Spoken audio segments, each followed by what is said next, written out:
การลงทะเบียนเยียวยาสำหรับผู้ที่ได้รับผลกระทบจากโควิด -19 ในครั้งนี้นี่นะครับซึ่งจะเริ่มวันที่ 9 จนถึงวันที่ 13 ที่มีการลงทะเบียนออนไซต์หรือว่าที่สถานที่ที่เราจัดไว้ซึ่งก็มีที่สารวาการเมืองพัทยาโรงเรียนเมืองพัทยา 2 โรงเรียนเมืองพัทยา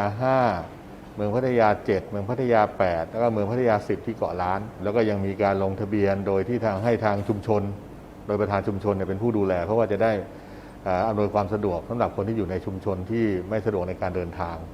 นะครับแล้วก็อีกเส้นทางหนึ่งก็คือในเรื่องของการลงทะเบียนออนไลน์ซึ่งก็จะช่วยได้อย่างมากก็จะเป็นในส่วนของผู้ที่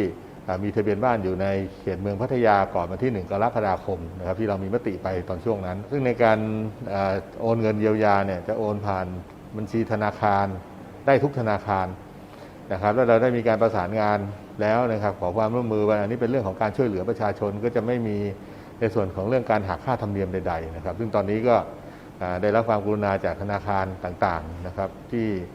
ทางสำนักคลังก็รายงานมาว่าจะไม่มีการหักค่าธรรมเนียมใดๆนะครับประชาชนผู้ได้รับผลกระทบนะครับจะได้รับการโอนเงิน 2,000 บาทต่อครัวเรือนเต็มๆครับ